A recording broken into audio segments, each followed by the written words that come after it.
This is the Demand Gen Tool Demo Day by Demand Collective. I'm very excited. The purpose of this event is really so you can learn about 11 new tools and what they do, specifically what the tools are, how real customers are using them, and then why those customers chose those tools over competitors. What it's not is a demo of how to actually use these tools, what buttons to click when, etc. So they're all going to be really quick 5-minute demos, and then we'll have 2 minutes after each one to ask any questions you have, and then you'll be able to double click, dive deeper with the tools as well. So that's the flow. I'm very excited. It's just Zoom meeting, so please stay on mute if you're not on stage, and I'll be calling people up when it's time to demo. I'm also going to drop the agenda in the chat here, so if you have a specific tool that you want to see, you can know when they're coming up. All right, here's the agenda. And as the agenda says, 2 minutes early, we're bringing up our first tool, which is Wildcard. Alrighty. Hi, everyone. So my name is Shab, and let me go ahead, share my screen. Sharing is not turned on. Send a request. Yep, you're good. Perfect. And off. Alrighty. Oops. Okie dokie. So I'm here to present on Wildcard. So like I said, my name is Shab, and I'm the Director of AVX and Global Strategic Programs at Amplitude. So we came across Wildcard, I believe it was last year. And the reason why we came across them was because we were trying to target a lot of top enterprise accounts, and we've been struggling to get in front of them. So we would do all the traditional methods of just like email, digital events, etc. We did do some of our own direct mail campaigns as well, but it wasn't resonating. So what the Wildcard team did was they pulled together these super personalized profiles, not only from a professional background history, but also a personal background history.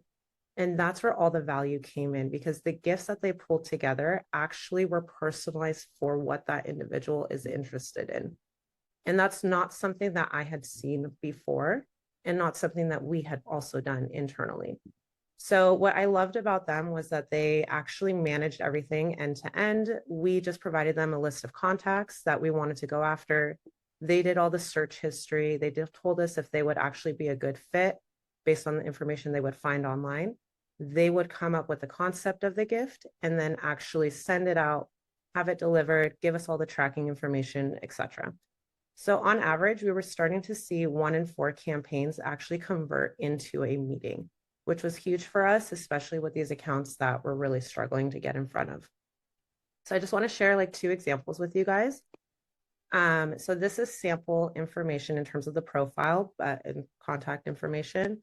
But we were going after a VP at Electronic Arts, and this individual actually was, based on the information Wildcard was able to pull, a huge Oscar Wilde fan. She loved gin and hats, very deep roots with her Irish heritage, and she loved taking risks. So the concept they came up with was putting a gift package together with a bottle of wild gin, a first edition book of the Oscar Wilde book, and then taking one of his most famous quotes and putting it on a hat, and then including a handwritten note. So that's a nice closing touch on behalf of the AE. So it looked like the gift was coming from the AE. Then, to our surprise, once the package was actually delivered, we got a response from that gift within 20 minutes. So we've actually been trying to go after EA for like 2 years or so, I would say, with nothing substantial coming out of it. But her response was very like personal. She was very excited about the gift she had got. Just her excitement from responding within 20 minutes was huge, because it showed the value of the gift. And of course, internally, our sales team loved us. It was like, oh my God, they broke into this account. So they were super happy about that. We booked the meeting and were able to continue a conversation with them. Then another gift that they pulled together was for Poshmark. So doing the background history, they found out that this guy is a big fan of Arsenal. He loves dog fooding his own products. And then he and our AE actually both have a history of coaching sports teams. So there was a nice tie-in right there. The gift that they came up with was a game worn Arsenal jersey and then creating an actual Poshmark lookalike microsite. But the content on the site was around like the data story of the jersey, which ties into Amplitude. And then, since we're a data company, and then, of course, including that handwritten note. So this was the response that we actually received from the person. So as you can see here, he really liked the nice touch on the Poshmark listing approach. This is what the listing actually looked like, listing for the jersey. And then the content here is around the Amplitude. So again, it's something different. It made us stand out and it grabbed their attention. So overall, I would say we've obviously renewed our contract with Wildcard, doing another another program with them and bringing in different AEs this time to see like what other accounts we can get in front of. But overall, like I think the gifting program is super unique and it stands out from any other competitors that we've seen. And that's it. Go. You can't hear other people, but they're all applauding behind the screen. Oh. That was great. There we go. Oh, there we go. Nice. Nice. That was awesome.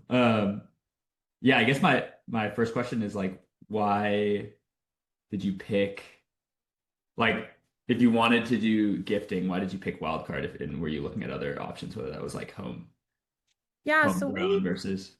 yeah, we did do homegrown, and I did try, to be honest, before we got with Wildcard, do something very similar like internally. And to the point where me and the person on my team, we were actually going on Facebook, trying to find all this information, Instagram, whatever. We couldn't find it. But everything Wildcard does find is publicly referenceable. They can give you the source links so you know they're not doing anything like behind closed doors or anything. Everything is publicly available information. So I haven't come across a company that does anything to that level, and it makes our gifts stand out. Like we've done direct mail campaigns, like I've done Valentine's Day chocolates, I've done like other kind of things, but this one is actually very personalized and it's something that the person will use. You know, it's not just going to be like some random swag that gets thrown away into a box. Yeah, love it. Makes a bunch of sense. And you don't have to spend time doing research on. Yeah, right. I don't have time too. for that. So Which isn't they can manage it. They're much better at it than I am. Okay, any other questions for Wildcard? I see Christine had, yeah, did you have a prior relationship with these, or were they these cold accounts? I guess if you're like picking someone to spend a lot of money to send an account or a gift Yeah, to, so and for us, so this is a program that the ABX team is doing. So if you're familiar with ABM, we just have like a short list of accounts that we want to go after. So within that list, I narrowed it down even further to the accounts that I've actually struggled to get in front of and haven't responded to any other activities that we've been doing. So like it's something different that we want to put efforts behind. and the 1 in 4 number is crazy. Yeah, it's great. My sales team loves me now, so it's fantastic. Amazing. Kevin had a question. Do you direct to mail or ask for permission with a preview first? It's just like, do you send it direct to their address without asking permission, or do you like send them a preview first? Like, how does that work? So Wildcard they source all the addresses as well, so that's included with their service offering. But what they do is they typically ship it to the office. But if that person is not in an office, like they don't live near an office, what they would do is they would ship it to the home address based on like public information, but include a sticker on the box, making it look like it came from the office, redirecting it to their home address. So we actually did that for a few of our accounts and we never had any issues. No one was like, oh, why are you sending this to my home address or anything? Because they actually really enjoyed the gift that they received. So we haven't had any issues before. Love it. Okay. Final question. We had Brennan on the call, who's the founder of Wildcards. I don't know how much you want to share, but people are asking about pricing, if you even just like a ballpark general. Yeah. Yeah, I can give you a quick range. We're obviously, as you can imagine, we're not like the cheapest channel you're ever going to try. But generally speaking, the way we structure pricing is there's an upfront cost to like do the research, do all the work. But we primarily make, like as a business, almost all of our margin when we book meetings and folks attend. So we're incredibly outcome oriented, because if we send a marketing campaign, turns into no meetings and no pipeline, it's obviously a bad scenario, even if the gift's amazing. So yeah, roughly speaking though, like way to think about it is like we're in the thousands of dollars per campaign, roughly speaking, but it's dependent on like scale, specific situation. But obviously if you want to talk, we'd love to talk to you. Let's go. All right, thank you guys. Shab, thanks for doing that. That was awesome. I just put their website in the chat if you want to learn more about Wildcard. And we'll be moving on to our next demo, which is Knock AI. We got Nadia, Hagag, VP of Marketing at Titan. Knock is basically conversions on your website without forms. Chat with your leads in Slack. What? That sounds pretty cool. What does that actually mean, Adi? I'm bringing you on So stage.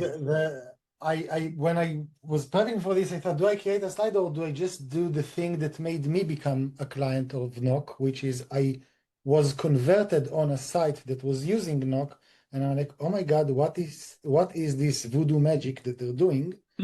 So let me do that for you, and we'll do it live. I'm obviously using a private browsing because I already have a cookie, and Knock is able to save the cookie, and so I'm on my site. And I wanted obviously a solution to the people that just don't want to submit a form and want to talk to our reps. And a lot of people do that, especially when they're on the pricing page. Do I need this studio? Do I need that package? Do I need blah, blah? They can always talk to us. It would open a Slack looking application because we chose to. It could have been WhatsApp. It could have been on LinkedIn, whatever you want. It can look however you want. But the coolest bit about it, that once it's connected, now can you all see my Slack node with your head? Awesome. So you can now see nothing is happening, but once I will say, hi, Titan, this is Adi, your VP marketing. And if I was on mobile, it would actually open it in my in-app as a new space on my Slack, which is super legit and makes people be able to always go back to it. But what you will see now when I look through not the user end of view, this is not my Slack. Yeah, this is a pseudo Slack looking app. Now I got this. It already took my name, and because I gave it VP marketing, and let's see all of the options that I can turn on AI. I don't want to. My reps are actually on this. I have SDRs that are using it, but I can turn on AI and let it take care of it, but I don't want to. And then my reps can say, oh, this is qualified. You know what, Adi, you want to talk to me? Book a meeting. And then I would share event, and the person would see, oh, I can book a meeting with Ben because it was assigned to Ben in this case. Which means that I'm able to then reject it. In this case, I would just do a rejection reason. This is a spam, and reject the lead. And as an opposite example, if we will take something like this, the client had a full-on conversation, gave us their email. As a result of that, we book it, and so on and so forth. The nice thing about it is that there is no like database of Knock that I need to, it just syncs perfectly to my Salesforce. The minute that the lead is generating any sort of data point that can or should be tracked into Salesforce, it goes to my Salesforce. If they give us their email, immediately it does. All of these, action flows are super automated. If I want to assign them to my customer success team because it's actually a client, but I want to tell them that they need to open a case, I just click a button, it's getting assigned. And it really helps all of the types of prospects that we all have, and they either A, hate submitting forms, or B, always have questions about, oh, do I fit to this pricing or that pricing, give me the shortcut. This is something that we found really help those people, and we get a lot of them.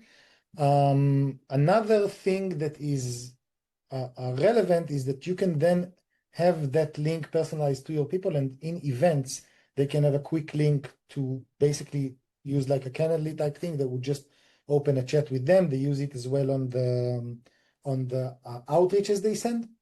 And lastly, but not leastly, because I am operating in the Salesforce App Exchange, I must have qualified as well, because qualified is on the App Exchange, the must-have product. My reps hate qualified, like with a burning fire, and love knock. And they never complain about like knock, like people love it. So it's really as simple as that. Amazing. Yeah, it's super interesting. Yeah, my first question was like, why knock versus another chat tool? Yeah, so Like a my call. reps are So yeah, actually why did using they like it? qualified because they have to on the App Exchange listing. You must use qualified.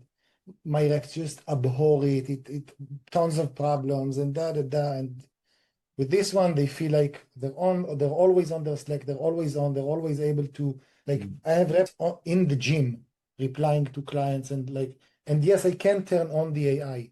I specifically don't want to. I want to keep that personal touch. But that's just my personal preference. If I'm sure that if you talk to them, they will tell you turn on the AI. I'm a fanatic. It is what it is. Awesome.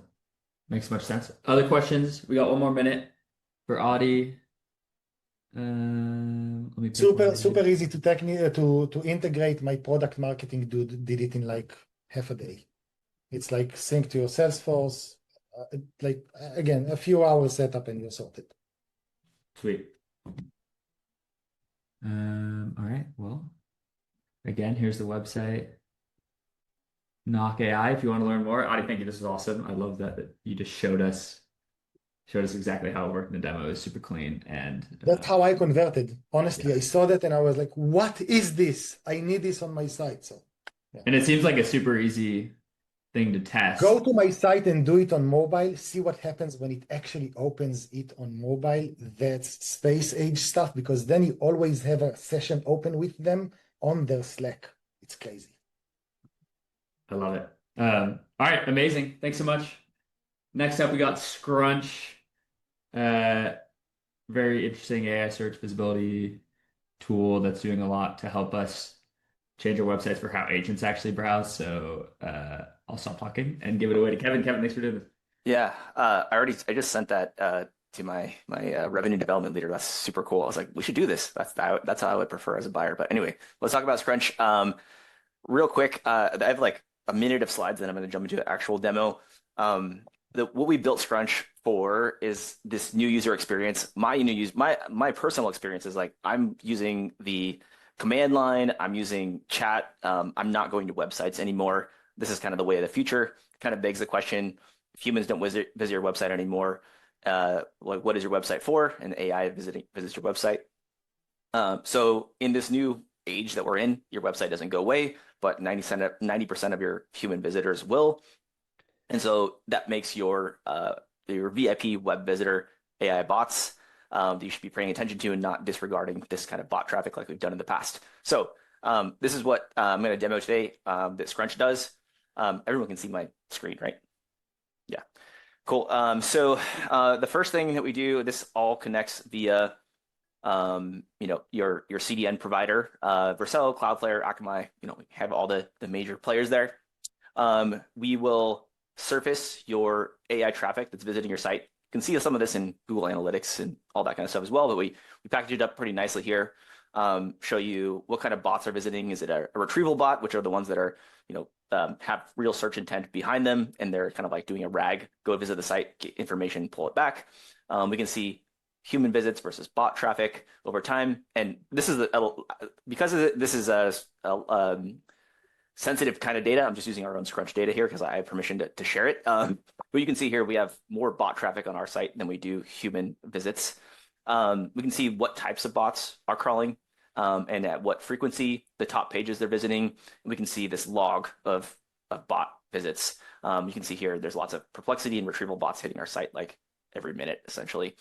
Okay, so this is interesting, but where this comes into play is looking at your global footprint of your site and how bots are visiting your site. So while this loads, I don't know why. Oh, there you go. Oh, should I just hit refresh after it loaded? as this loads, what we're doing is taking a footprint of your entire website and telling you how agent traffic is visiting your site, if you're getting cited, an AI search, all this kind of stuff. So I can sort these pages here by things like an audit score, the agent traffic that's visiting, all sorts of stuff, which is not loading for me right now, of course, because I'm demoing live. Oh, there we go. There we go. Sorry, we need the Cerebrus yeah, what's it called? Chips to move faster with inference here. Okay, so a page that I like to show is our agent experience page. This is explaining this product. So you can see that there's lots of agent traffic on this page. We're getting cited across these different LLMs. I can look at the diagnostics of this page to see, are the bots actually getting to where they need? What does a bot see versus what does a human see? We can look at the prompts that we're tracking across the AI platform. So these are the prompts that we're tracking within Scrunch, so we can see, how we're showing up for the pages. How is this page showing up for the prompts that we care about? And are we present in the responses? I can actually look at the prompt itself.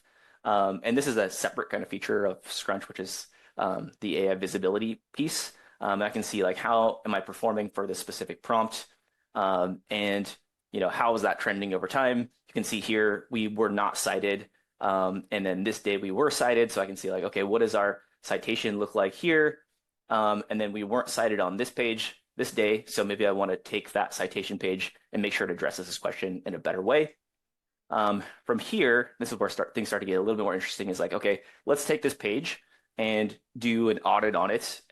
You can see this one's passing with flying colors, but if there was something technical here, we would surface it for you. And then maybe I want to like take this and then optimize it for these agents that are visiting my site. So we have a version that you can just do this with your CMS, which is taking like all the prompts that we have, the intent of this page, and giving recommendations here. I can copy this whole thing and turn it into a page. But we also have a content delivery system that is going to take an optimized version of this page and deliver an optimized version to AI traffic at the edge, so that it's not doesn't have all this superfluous media-rich content that AI agents tend not to like. So I can create a new optimization for it here. It's going to generate that. I don't want to let that run for too long, so you can kind of see like what this page recommendation looks like.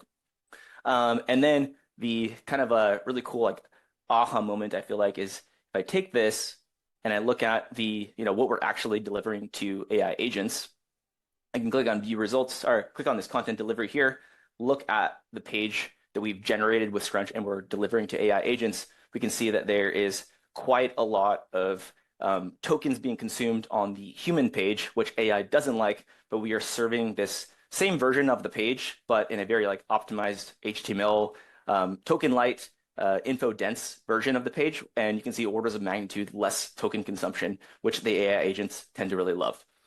Now, we have done this in practice with ourselves and many other companies, but we recently had this Akamai use case, and they saw a 384% increase in their brand presence across the pages that they optimized for. So like doing this actually does work in practice. And yeah, it's something you should check out and try. And even if you're not using something for content delivery, like just knowing how to optimize the pages for this new visitor is a super important thing to pay attention to. So that is it. If you want a demo, I'll give you $50 for it. If you work at a real company, follow me on LinkedIn. Happy to answer questions. Let's go. Get the $50. Get the $50.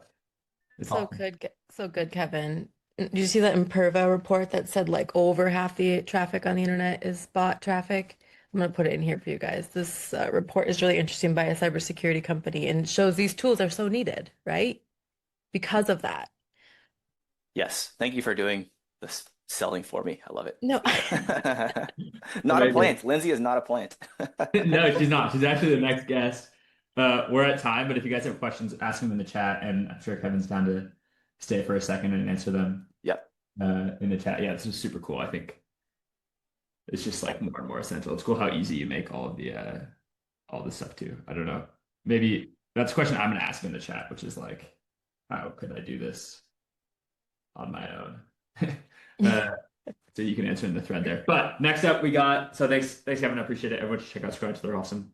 And Kevin will give you the demo, so he won't sell to you if you're not a fit. All right, Lindsey's next with Seam AI. Seam AI is an amazing tool, modern AI native ABM platform. Basically, just like Okay, Eric, you do the the modern demo. Sixth Go. Sense I'll hit the slides. for the cool kids. But yeah, Lindsey, I'll let you take it away.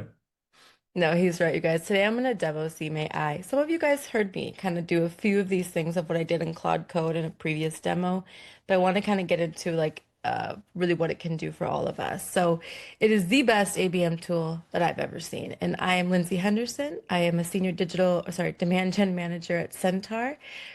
I've been in I've been in B2B for a little over 10 years, ABM for about 5. At Centaur and previous to Centaur, I was a big Sixth Sense user. Went to all the things, read all the books, big fan. And then now I am a huge Seam AI fan. And I did do a case study with Seam that kind of talked about why I did that change.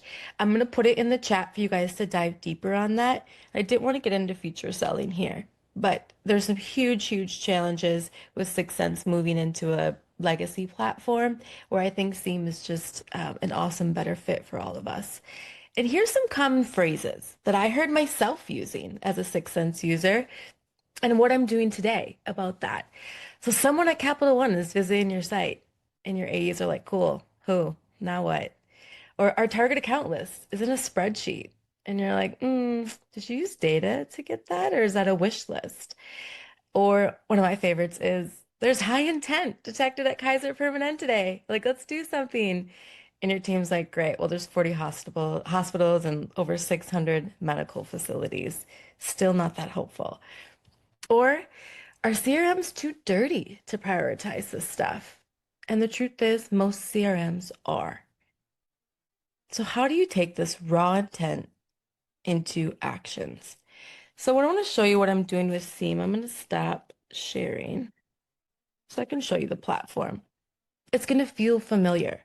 It's going to feel like you can log in here and get used to like kind of the lay of the land. But a lot of your work is going to be put in the upfront of what you put in your products, your persona, your use cases, and your competitors. This knowledge or your knowledge base, as some other tools are calling it, will really build that for you. And for me at Centaur, I'm focused on medical. This is small for you guys. I see you squinting, Eric. Oh, So yeah, for all me, good. based on these questions, I'm curating the top A fit for my team. For me, it's things like FDA, HIPAA, and that's what's going to curate that list for me.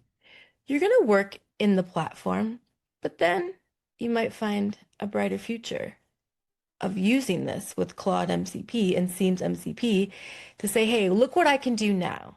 So now my BDRs are using a daily digest, which I showed some of you guys. And I did get this out of Claude, by the way. Check it out, my own URL up here. Here are things that I'm pulling from Seam that goes into our CRM, and then using the Claude MCP, I can surface this for BDRs of where they should start working every morning today. Here's their queue. Here's your P1, your P2, your re-engagement, and maybe some quality first. This has been a life changer for us at Centaur. We then have questions like, kind of like the ABM girl that went first. She's trying to penetrate new accounts. What if you need to map those out? What if you need to look at what does that look like? Well, I've done that. Kaiser Permanente is one you've heard me mention. This is a big account. We want to penetrate it. We need to know more about it. We need to understand where are we getting our threads from? What's our pain point? Who are the people that we can contact? Again, you can link right out here, HubSpot, LinkedIn. This is mapping the account for an AE to take tactics or for marketing and sales to align on a tactic or strategy for a one-to-one account or a one-to-one campaign. We do these, you guys, for our top 20 with these like AE dashboards. You then have the question around, hey, somebody came to my site. Hey, no more guessing. Let me show you what I do. If you have a product on your site where people sign in, I don't want to see 1,000 people. I need to see who from my target accounts is actually here. So thank you. It cleans that right up for me. Actually, I made a new one. Here it is, 24.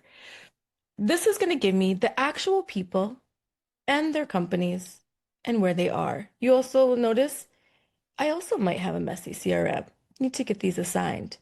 These are great for the queue. These are also great for the AEs to say, hey, I'm working GE. I need to understand who this individual is and go check them out. And where did they go to our site? So what this has done has really brought everything, all my questions, all my sort of rolling that ABM hill, that ball up the hill, and help me put things in my back pocket. So when I'm in those meetings, I have these dashboards. I also pass the key over and I say, here, you guys can do it too. It's open to all of us. Let's go. Great demo. Great demo. I love it. I love the delivery. I love the sushi metaphors. Is lovely. Any questions for Seam? We're at time, but Lindsey can answer them in the chat. I think it's just like such a better, more modern alternative to the other ABM tools, and the AI stuff that you can do with it now that you were demoing is just like next level. Also, you didn't touch on this, but the reporting is super interesting. It's 5 minutes. I can't touch on everything. I'm touching on the good stuff. You'll have to book a demo. You'll have to book a demo with them to see. All right. Thanks, Lindsey. This is awesome. Really appreciate it. And Seam is great. All right. Next up, we got the tool that 3 people mentioned at the very beginning that they wanted to see. Thanks for waiting. You'll be able to see them. We got Vector, Richard from GoHappy. Where are you at? Are you ready? Yeah, no pressure at all. But thanks so much, Eric and the Vector crew for asking me to come share a little bit about our experience here. For those that haven't seen, Vector just finished their Series A and released this incredible video announcing it. So go check it out on LinkedIn and hit a like button because it is fantastic. But I'm here to share a little bit about who Vector is. So Vector, simply put, is a contact level de-anonymization and ad targeting platform. So instead of saying, hey, somebody from Kaiser Permanente, I just was on my site, it again is like that exact individual that you want to figure out who it is. So you can find out exactly who's on your website, and you can target those exact individuals on different ad platforms. So this is actually really key for Vector, is being able to reach other channels besides the typical B2B channel of LinkedIn. So Google ads, Facebook ads, TikTok, wherever. So the reason we got into Vector is that we're seeing all these companies on our website. We had no idea who the people at the company are, and that's a problem. Most de-anonymization platforms have company level rollups. They have very limited filters. The third party black box 6 Sense is like my least favorite ABM tool of all time, right there with you, Lindsey. And there's huge privacy concerns around them. If anybody's ever read any of Clark Barron's posts on LinkedIn, like there's some sketchy stuff happening in the de-anon world. So we had our B2B Warmly, Zoom Info, and Lead Forensics on our site, and we were getting anything of value from them. We're like, hey, somebody is on your site, but who? Or we're constantly running into credit issues, or we had really significant privacy concerns about the way that we were conducting this de-anon effort. Not only that, like we weren't able to do anything with that information besides hand it off to a sales rep. So Vector was really key in pivoting that so that we could really revamp our ad strategy and our inbound approach. So we were able to move on from LinkedIn. So we're not just exposed to a single platform and all the changes might be happening there. We also had experienced a 91% increase in our CPMs over the course of 2025. So moving away from LinkedIn only was actually a significant way for us to show value in the cost of offsetting. Like, you know, we're offsetting the cost of our ads essentially by being able to get more impressions and more reach. And we're able to actually like see what's happening on our site, who's engaging with that, and then figure out because we're driving more traffic to the site, we're getting more intent on our site and figuring out how to utilize that more as well. So here's a quick little like demonstration of the platform. So the dashboard is incredibly easy to use and super intuitive if you used any sort of B2B marketing tool. Starts off with like a campaign level view. You can pivot and filter different audiences or segments that you use. And within this tool as well, you can see exactly who is on your site. And like who's coming in from those campaigns. So for example, if I want to like dig into who meets my ICP criteria and coming in from different campaigns and the quality of traffic I'm receiving from those campaigns, you totally can.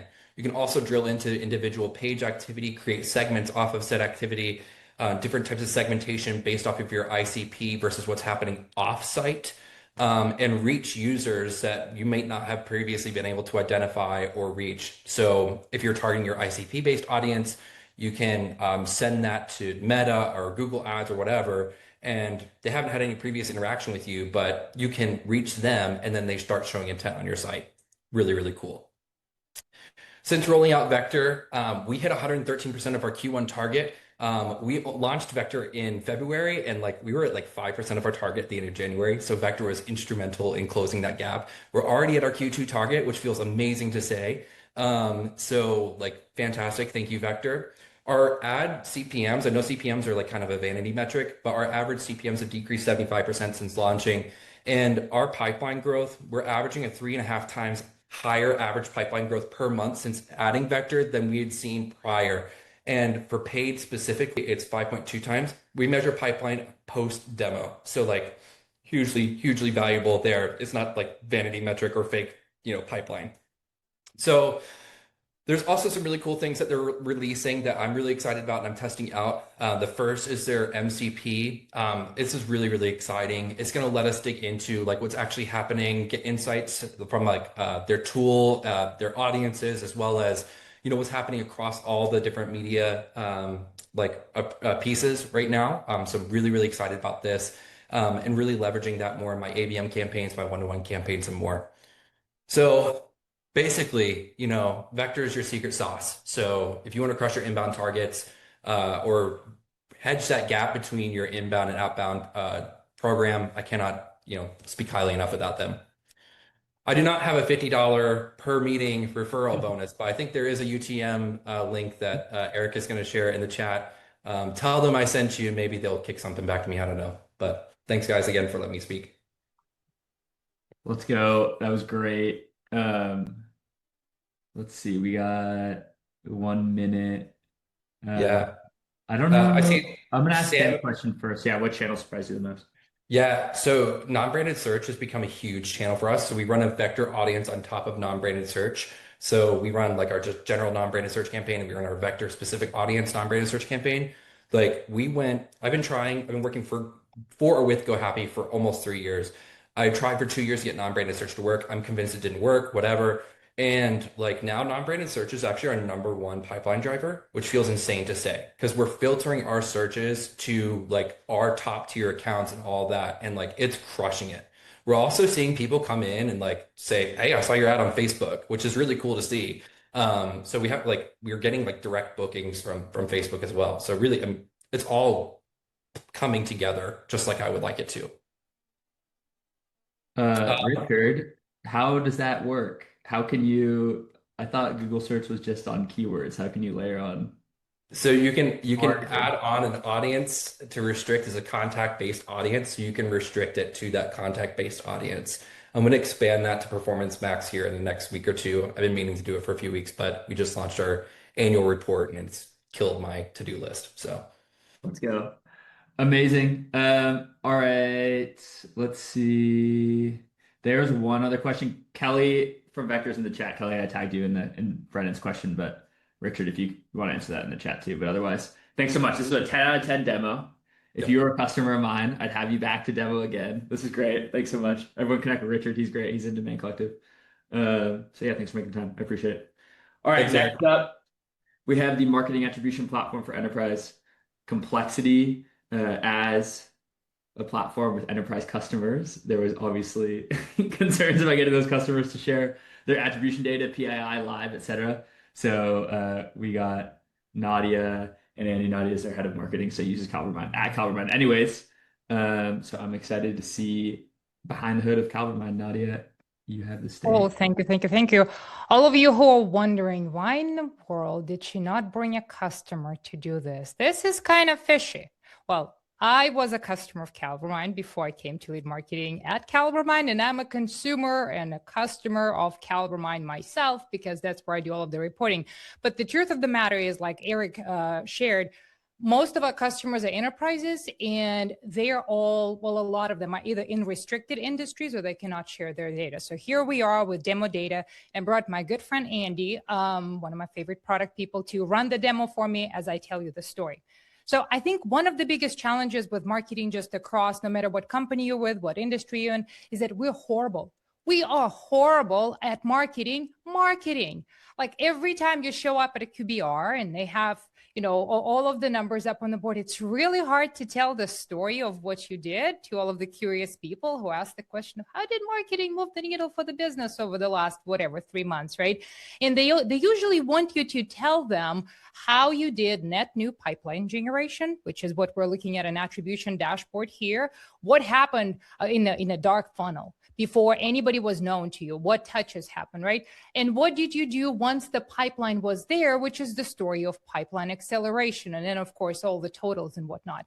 I think part of the reason is that we all got all of the really cool platforms, and I love demand gen stuff more than anything, like all of the activation things out there, the clever deployment things. But the problem is every platform sees its own world. It's like the wall garden of LinkedIn, right? And on average, people have 17, 20 of them. So it's really hard to tell that story. But then people want you to see, to tell them by opportunity type, by campaign type, what happened? Tell me the story. I want to know which campaigns performed the best. And you're not just peppering them with random information. They want to know exactly what companies engaged, or sometimes what channels performed the best when people start optimizing and shifting their campaigns. So Andy is showing right now, the pivot by channel. Then we will have a pivot by campaign, then pivot by channel, right? Where you can figure out, what do I do next? Because that's the biggest question. So what do you do next?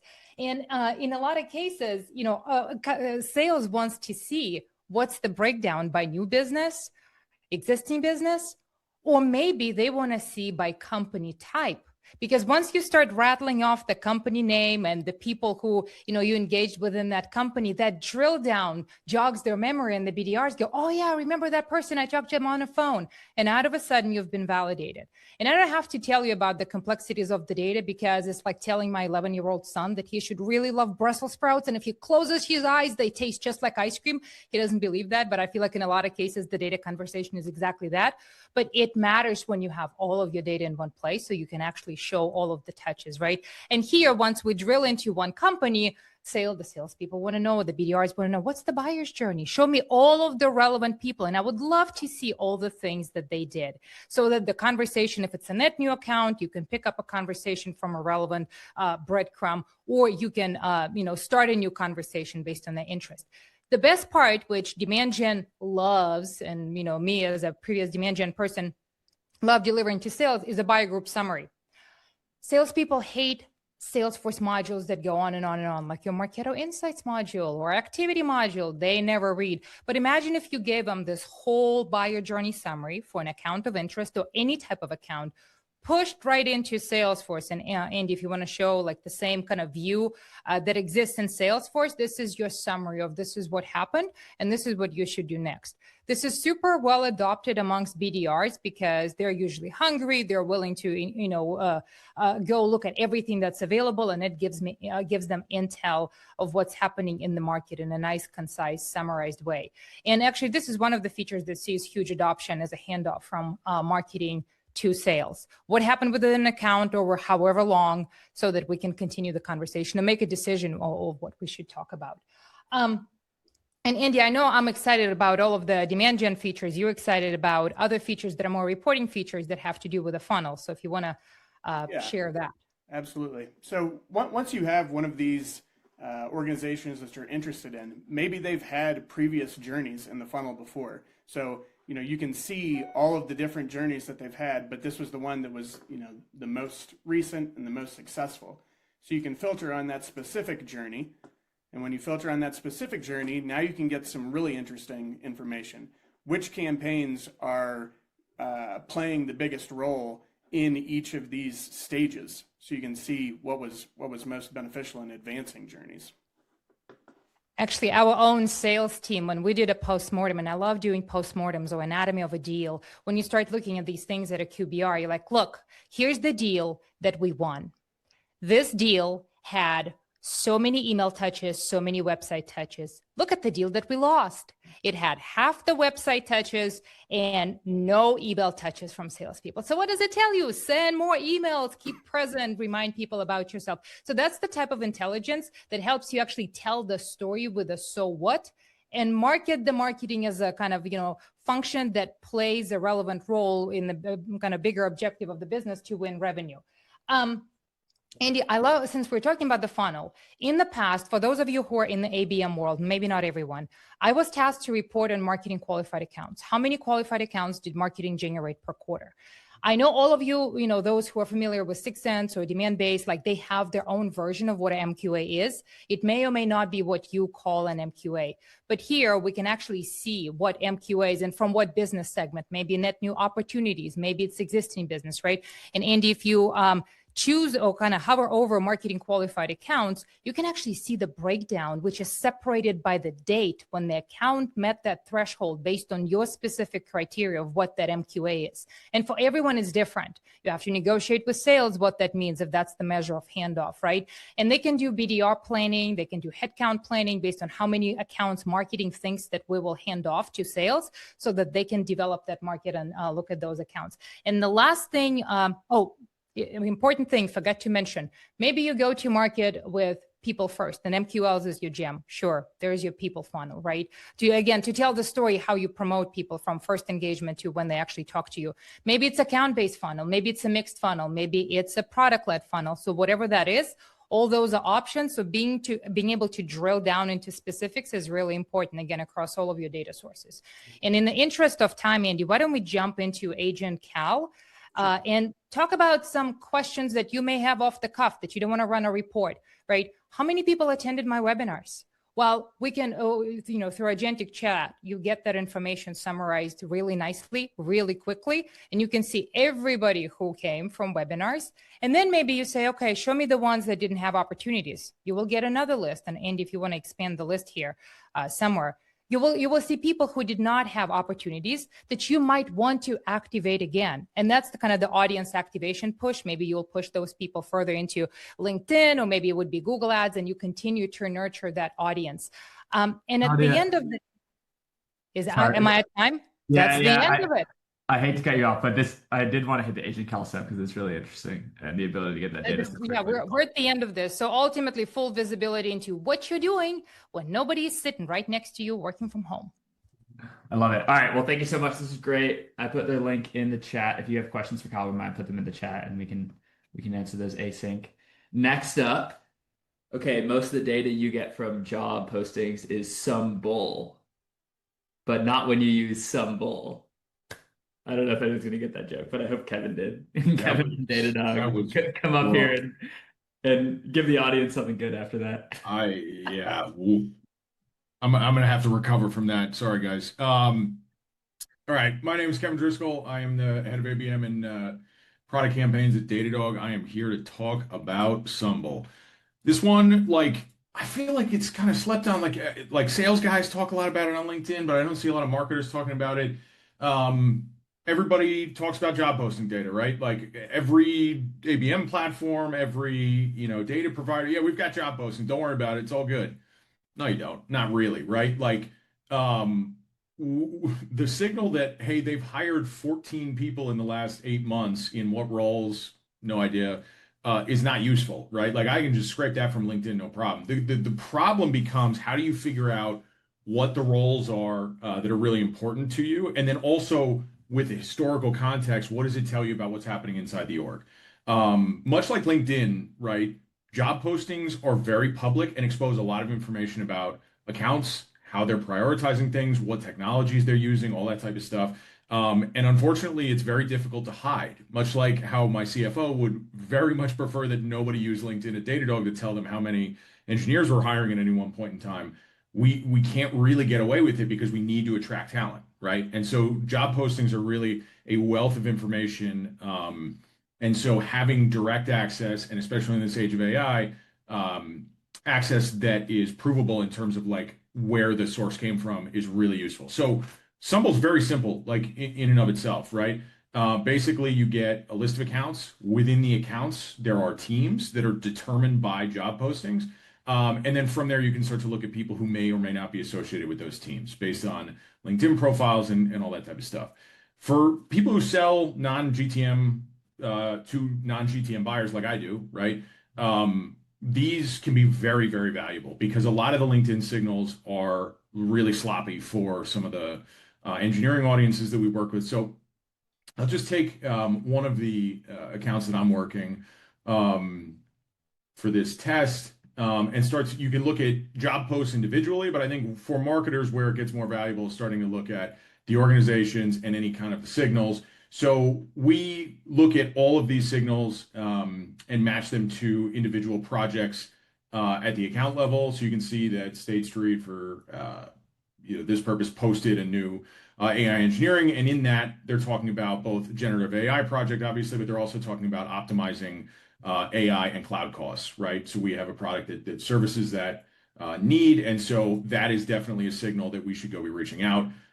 In addition, what we also do now is not only partner with our sales team, but this actually powers ad audiences, direct mail campaigns, email nurture, et cetera, based on what we know about these accounts. From our signals. And so let's say I just wanted to look at, I don't know, all accounts that are showing cloud cost optimization, right? On my ABM list, you can see all of the accounts that are flagging for that. And then I can actually drill into the people that might be associated with those teams that are working on cloud cost optimization projects. Those could then get fed into vector audiences, person-based ads, direct mail, email, et cetera. So that's kind of how we think about organizations, but you can also see, it's a little slow for me, but you can also see technologies that people are using based on their LinkedIn skills or recommendations. So if there's a particular area of technology that you know that you sell very well into, knowing what users are actually familiar with that coding language, with that, data engineering service, whatever, can also be really valuable. And you could do that at the person level in this particular case, looking at a senior site reliability engineer hire in Cincinnati, right? In these big orgs, right? One of the most important things is knowing how do I get down to that team level. Once you look at an actual organization, you can start to look at which technologies are flagging in job posts, but you can also start to look at the actual people and then what teams those people might be a part of. And so in this particular case, it looks like Neil is part of the platform engineering team. And so when you start to look at it that way and breaking down these teams, you can start to understand a lot more about how those different buying decisions are made inside of the accounts. And then again, target them differently in ads with your sales team, et cetera. So that's kind of Sumble in a nutshell. Two different ways of looking at job postings and what to do with the data. Love it. Yeah, super interesting. This is great. We did a deep dive with Kevin on inside his ABM machine, which is one of the most efficient ABM machines in the world. I'm going to drop that in the chat and a link to Sumble. Any questions for Kevin? We got 1 minute. I'm going to ask why. I'm sure you looked at a bunch of different job post data tools, tools to get this data. What's the out about Sumble?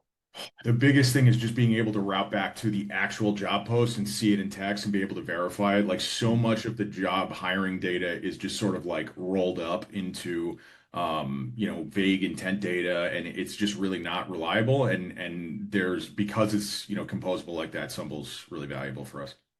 Love it. Sweet. Thanks so much, Kevin. You guys should follow Kevin on LinkedIn. He's a great follow. Talk to him in Domain Collective Slack. And Kevin, appreciate it. Dude.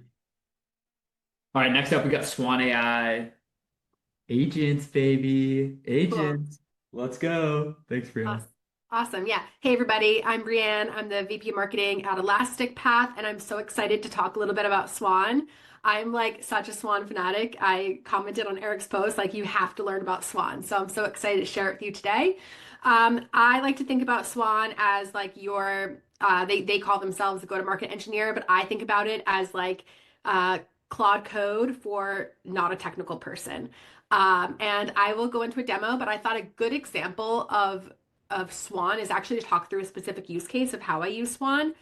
So we have a bunch of different plays running on Swan, but one that our sales team is obsessed with is intent-informed outbound. So before Swan, this is, thank you, Claude, for creating this nice little chart of all the different tools our sales reps had to log into to create a personalized cold outreach based on somebody that is showing intent. So whether it's intent from high ad engagement or website visit, or hiring signals, what have you, verifying its ICP fit, then doing research on who the decision maker is, then finding their contact information. Like, you get it. It took them forever. A ton of them were falling through the cracks, and it wasn't for lack of effort. It was just it just took too long. So with Swan, actually it takes them now less than 1 minute, and they don't need to log into any tools. So Swan in the background has access to all of our tools. It has access to HubSpot, to LinkedIn, to Apollo, like to everything it would need to go and build this program. And so the only part that our reps get involved with is down here. I have it configured so it sends a draft to our Slack channel that then our reps can approve or edit or do anything, all within Slack. They don't even need to log into Swan. So this is Swan. I like using this web agent, although I also like chatting with it in Swan. So Swan lives right within our Slack. I can DM Swan and ask it to do things, kind of like you chat with Claude. This is on the left here, just so the navigation. And so this is the write-up of the trigger for website visitor intelligence. So most of our intent-based outbound is based on website visits. And so this is that trigger. And the cool thing about this trigger is it goes through and you can see it's like very specific, but I didn't type all this out. So this Swan created for me by me just chatting with Swan, saying like, hey, Swan, I want to create a trigger based on website data. Like, if it is a current opportunity, like I don't want it, I don't want you to draft the outreach, but I want the channel and whoever owns the op to be notified, right? So you have a lot of ability to guide it, but you don't have to format it. You don't have to put things in the right folders. Like, I know that was like something with Claude Code is like everything needs to be in the right place, right file structure. Swan really builds that for you. And then it does have different skills that it references right within this trigger. And those are referenced over here on the left-hand side. So you can have a bunch of different skills. I have 15 in here now.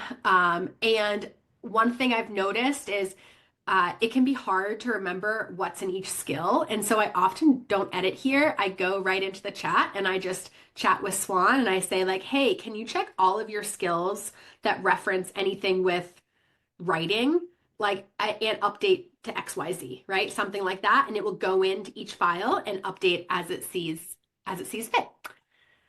So what does this look like in Slack? I think this is the part that is like mind-blowing for our sales team, and this is why they love it, is because it is right in Slack where they are living and breathing every day. So this was a Slack that came through this morning, and I blocked some of the stuff out, basically like identified the company as high intent website visit, and it pre-drafted the outreach to the CTO, who's our primary buyer. It went and says like what the session details were. They spent about 10 minutes, right? So I have different triggers in there for what's considered high intent, and a certain amount of time for me is high intent, and also certain web pages like our architecture page, which they went to. It has account context because it has access to our HubSpot. So you can see like we actually have two lost deals with this company. So they're already aware of us. This could be a really good campaign for us to potentially pitch again and maybe win, maybe win the third time's a charm, as they say.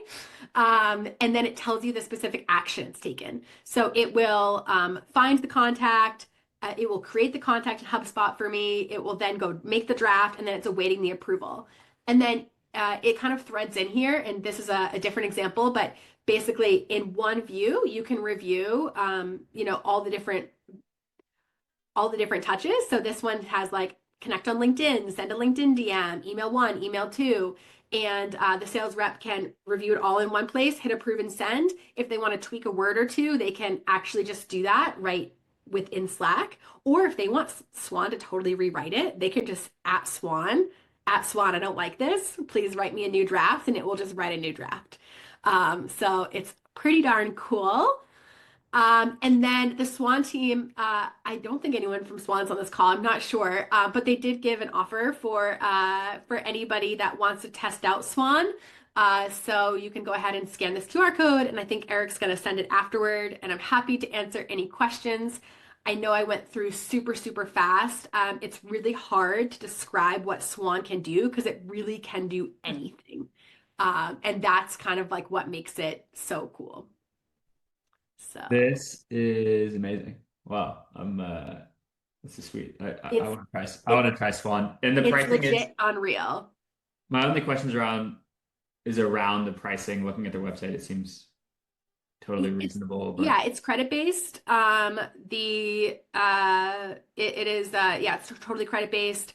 And so like we have a certain amount of credits each month, and then based on the account we have, if we don't use them, they roll over to the next month. We only have 1 month rollover, so you just kind of have to be smart about that. They have really good reporting for where your credits are used. That was something that they rolled out recently that I have found really helpful to see, like, do I have anything running that's burning credits that I don't want it to be? So that's been great. Does this work if you don't have the contact name? Does it de-anonymize? Yes. So Swan itself does website de-anonymization, but I also use a tool called Sift for website de-anonymization. And so I have Sift integrated to HubSpot, pushing a list then back to Swan. And right now I'm going through an exercise of looking at de-anonymization on the person level between Swan and Sift to see if I really need both. TBD on that. But yeah, it's pretty cool. sweet. Well, thanks so much. It sounds like if you want to build marketing agents, and if you've tried in Claude Code and got a little stuck or been frustrated, then like this is a great tool, at least to try out and see. Amazing demo. Thanks so much. And yeah, I appreciate it. All right, next up we have Vincent with Build.com talking about Yurla. Hello. Hello. Nice jacket. Thank you. Thank you, Eric. I appreciate the opportunity to speak today, and thank you everyone for being here. My name is Vincent Nguyen, and I'm a senior online marketing manager at Bill, a financial automation platform for accounts payable, accounts receivable for all companies and sizes. And the company I'm presenting today is Yura. So what is Yura? So in my job, I'm responsible for ad buys and pipeline development.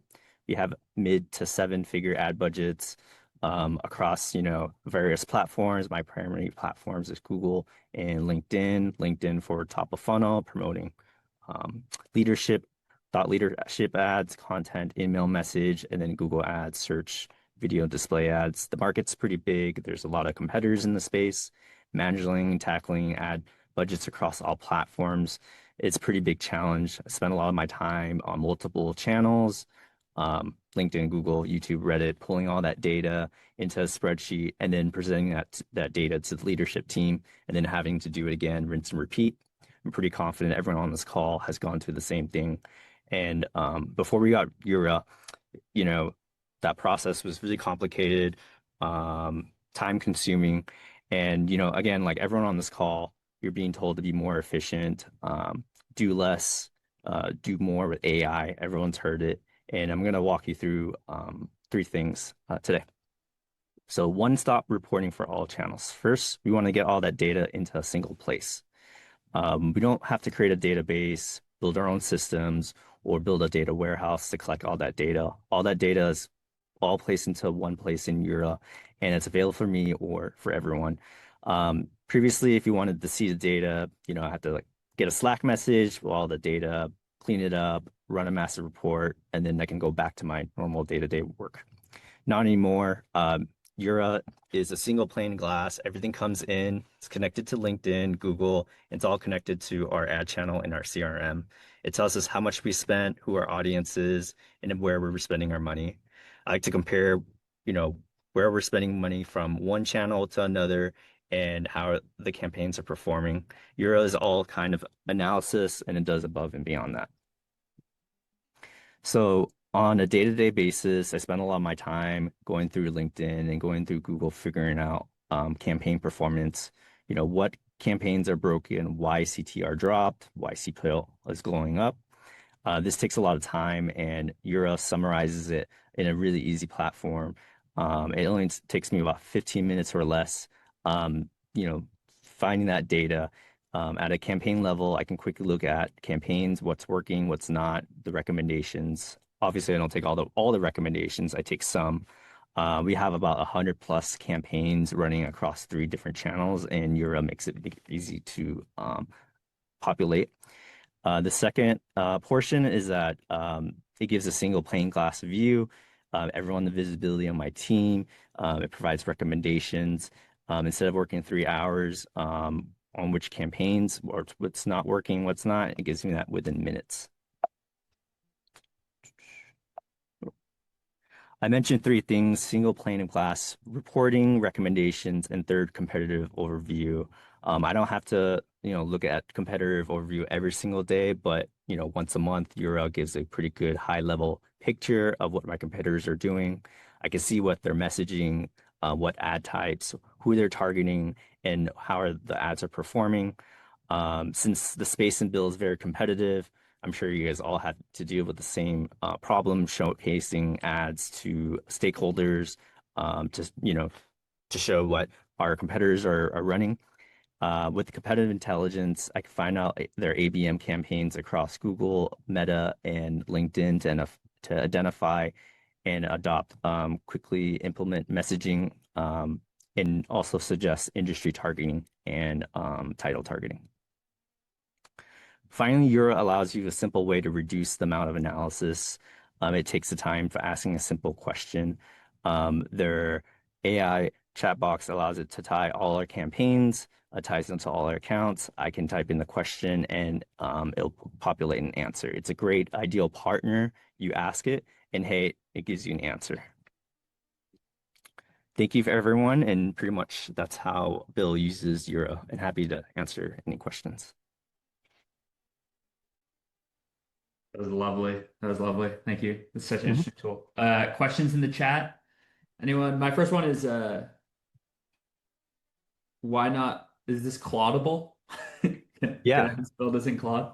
Euro team there are working on releasing an MCP in a couple weeks. The limitations of Claude is it's a great generalist, while Euro is a great monitoring and managing campaigns.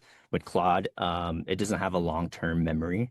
A lot of times we need to know what our campaigns performed quarterly or 2 months back. This requires a lot of, cobbling a lot of data and systems, and with Euro, it allows you to get that all packaged up. Yeah, it makes much sense. The memory pieces. Other questions for Eurla? I'll drop their link in the chat. All right. Thank you, Vincent. That was awesome. Hope everyone can check out Eurla. All right, next up, we have the legendary Sam Keenly, VP Marketing at Loxo. Hello, everyone. New tool effect. All right, take it away, Sam. I wish more people introduced me to rooms like that. My wife, the legendary Sam Keenly, legendary is usually not the word choice that she picks for me, but hey, we'll take it. All right, 5 minutes is gonna go fast. So one, thanks Eric for bringing us all here. Let me move something on my screen. Yeah, so this year, well, let me take a quick step back. VP of Marketing at Loxo, but also founded this thing called Affect. So how it came to be is an interesting story and is why I'm actually demoing my own product. But this year, I've been staring at a very ambitious growth goal for us here at Loxo, and it's not unrealistic by any means, but it's also not a number that I'll just be able to stumble my way into. And so while I'm a demand gen marketer at heart, I also recognize that I can't just keep pouring ad dollars into the top as time goes on in order to hit these different goals. This has really been the what's keeping me up at night question as I kicked off 2026 and really figuring out the best way for us to continue to grow without going back to the more bucket, more ad dollars, more emails, more webinars, whatever that may be, and led to the creation of what started as just a scratch your own niche tool for me to use at Loxo that after a conversation with a mentor was just like, hey, this is a product. A lot of other marketers would probably want to use something like this. So how that came to be is basically he asked me a question, or what I'll pose to you all is, if I were to put you on the spot right now and ask you what your single largest point of leverage is to grow this year, could you answer that? And more specifically, do you know what the specific amount of that upside would be? And so in order to do something like this, I'll jump into the platform. I don't have slides. It's all live dummy data in here. But basically what you do is I went in and I grabbed the last as you can see in here, I have 2+ years worth of data. But I grabbed the entire system's worth of data from our go-to-market. And so this is looking at top of funnel from branded search impressions through website visits, demo requests, all the way through SQOs, closed won. And I put them in sequenced order because once I had all this information, I could then go and understand how is my actual funnel performing? Where are we doing well? Where are we not? And again, looking at this from a global perspective, a lot of us operate with going after local maximums. How can we make LinkedIn go as far as possible? How can I make this email open rate go from 32% to 34%?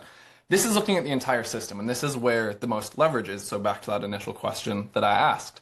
And so when I look at my performance, a lot of us get in the rut, and what I did was I was comparing it to previous months, previous quarters, and saying, oh, we're doing, relatively similar to how we were before.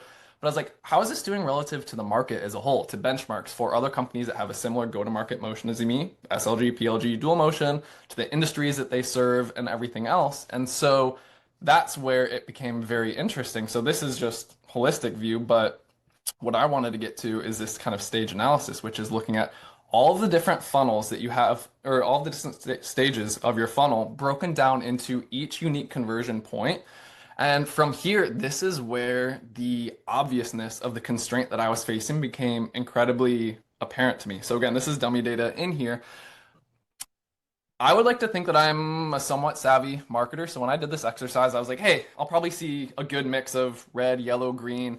Literally the first color in my actual Loxo data was red. I was just like, oh boy, this is a fun one. And so it made me notice basically what was going on with my funnel, and it was this exact stage right here, visit to demo request, which so many of us overlook. Humbling for a second, but the other side of me, I was just like, while this is the most basic, fundamental, unsexy conversion rate of them all, this is actually a dream problem because there's so much leverage with where this sits at the very top of my funnel that, so say again, example here, 0.76, if you were to go for industry benchmark 1.5, if I 2x this just to get into benchmark range, that's going to 2x everything that falls underneath. Pipeline, demo requests, late stage pipeline, revenue, all of that. And so then the question is, cool, great, I know this problem, but what do we actually do about it in order to drive the results? And this is where affect comes into play with the name. So if I were to go in and say, okay, I want to improve my website to demo rate, what would it look like if I actually improved something? So say, you get like a 3-point increase. That would mean on top of your normal baseline, what's your run rate? $233,000 per month in new revenue. That's a $105,000 increase there. Here's this many more new customers, this much more pipeline, this much more demo requests, all from this one lever. And that's why I say there's so much leverage within this. Okay, you've got my attention. Now what? How do I actually make that happen? Because while this is all good to see in theory and spreadsheets, what can we do to influence this?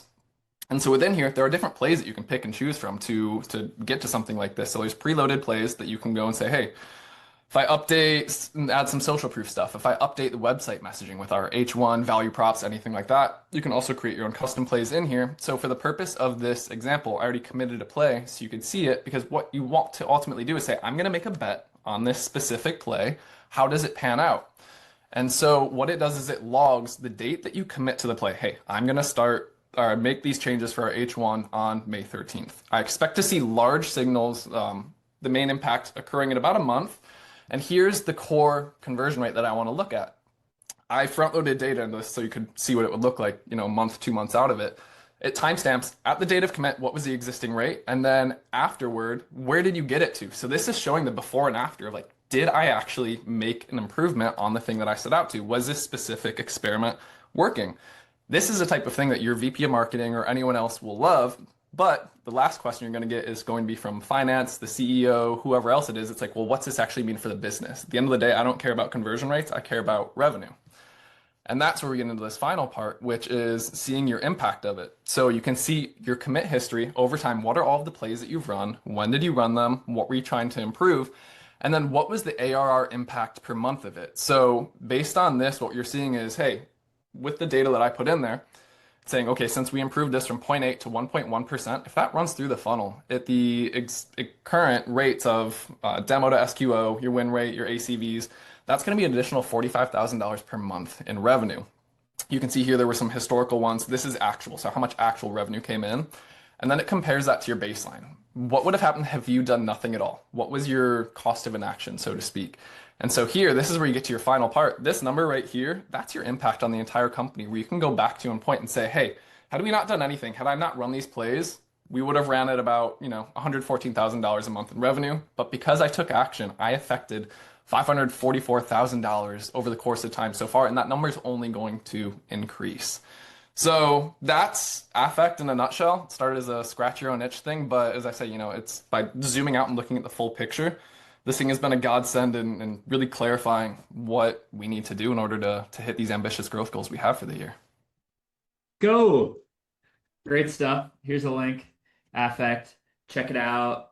It's not super expensive. I think the coolest thing for me is that funnel data detailed by stage is the type of thing that pre-AI is important, but you do manually in Google Sheets once a quarter maybe. Yes. And now this is just always on, and it can help you catch these things that you wouldn't have caught otherwise. And even if it just does that, it's worth it. So that's awesome. We're 2 minutes over, so if you guys have questions, Sam, if you want to answer them in the chat, that'd be lovely. I dropped the link to Affect. Thank you. That was great. All right, we got our final demo of the day. Breakout AI from Catherine. Amazing. She was quick. All right.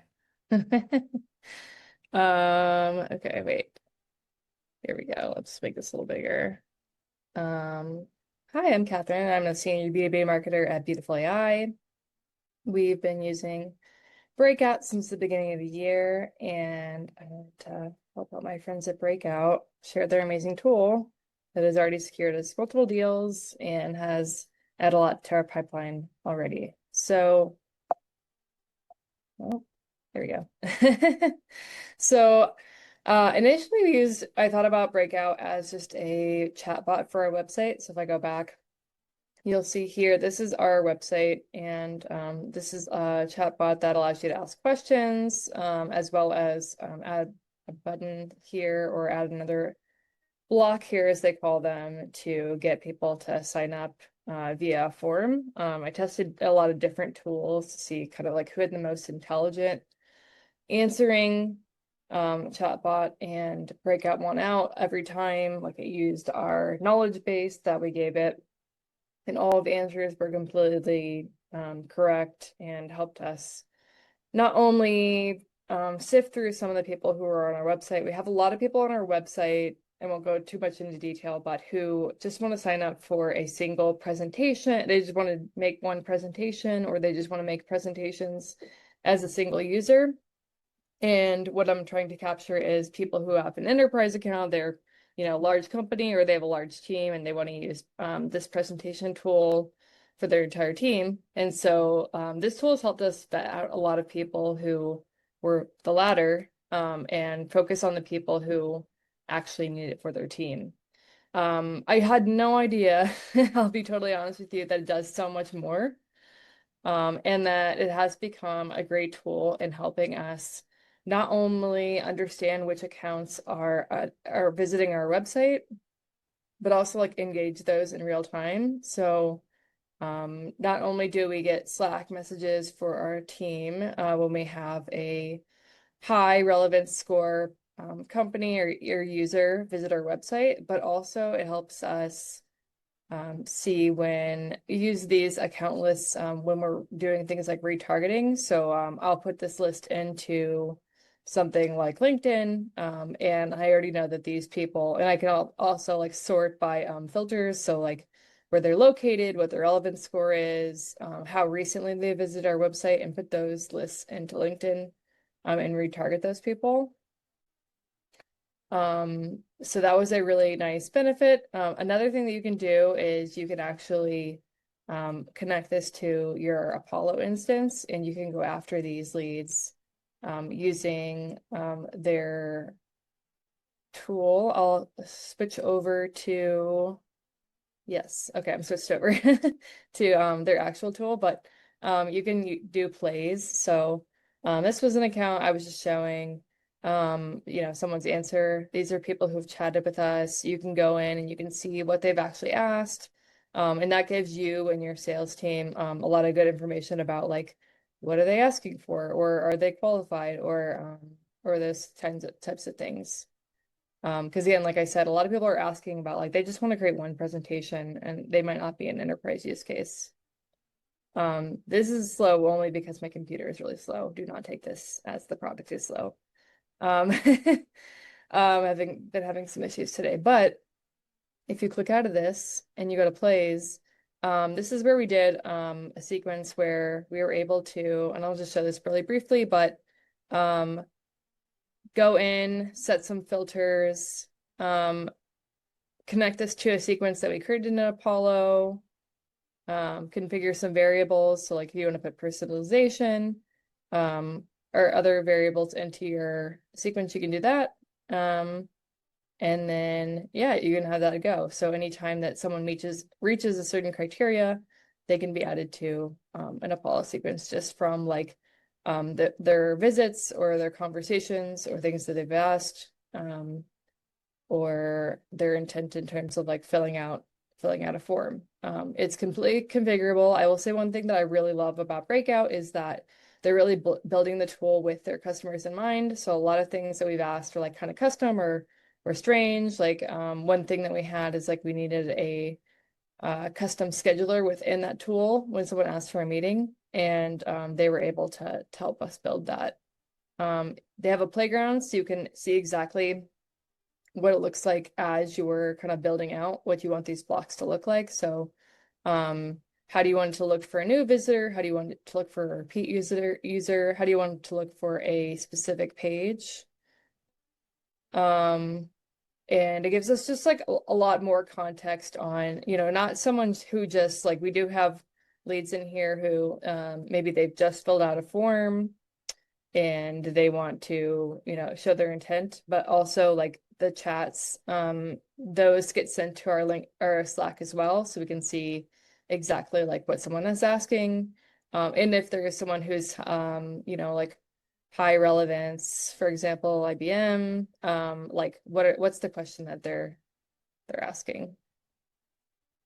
Oh no, it's freezing. Okay. What's the real advantage? I think the advantage is that on-site engagement coupled with de-anonymization, so you can do that down to the contact level. A lot of great contacts there who we would have never known were visiting or had any intent, tailored to meet your unique and specific requirements, and they're constantly releasing new updates every single month. So it's great to see like the evolution of the product. And that it's, we have conversation, an amazing CS team that has evolving the product based on feedback from people like me. And like I mentioned at the beginning of the demo, we've already closed.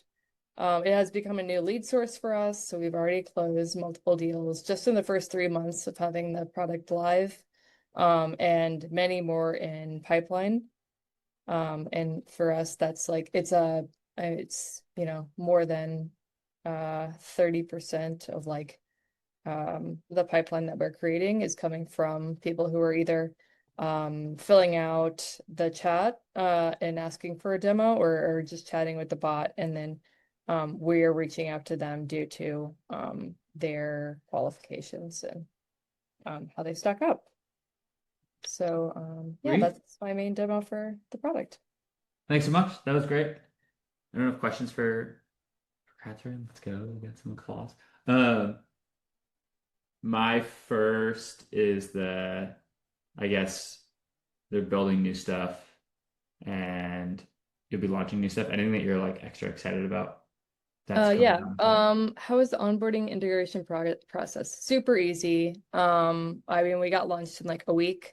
Basically you just upload your website and your documents, and like we uploaded like our help website, and it was automatically able to digest all of our information. And then I did maybe like 1 or 2 days of just like going through the sample answers to see to make sure that the answers matched up with what we wanted them to be. And then in terms of like connecting it to our what's it called, Apollo instance, yeah, pretty much instant. And I was able to create a workflow as well to get those accounts uploaded into LinkedIn. All right. I think we have someone on the breakout team too, if they wanted to add anything. Catherine, Sachin here, you did a better job than I would have. So in terms of like just describing the onboarding, but yeah, it's super simple. Like Catherine said, you could just get the agent up and running very quickly, and then a few rounds of testing, and you can deploy it with a single script addition to your website. Sweet. All right. Well, I put the link in the chat if you want to learn more about Breakout. They seem awesome, and like they're building a lot of new stuff that'll be interesting. So maybe we'll do another demo day and have you on to share more of the agentic use cases you're watching. That wraps it. That was the Great Demand Gen Tool Demo Day by Demand Collective. Thank you all who stayed for staying till the end. I'll be sending out a follow-up email with links to all the tools and all the demos. This is the first one we did. What do you guys think? For the people that are still here, give us a 1 out of 10 in the chat and any feedback. Oh, let's go. Okay. Sweet. Getting 10s. That's good. You're welcome to not say 10 if you want. It's okay.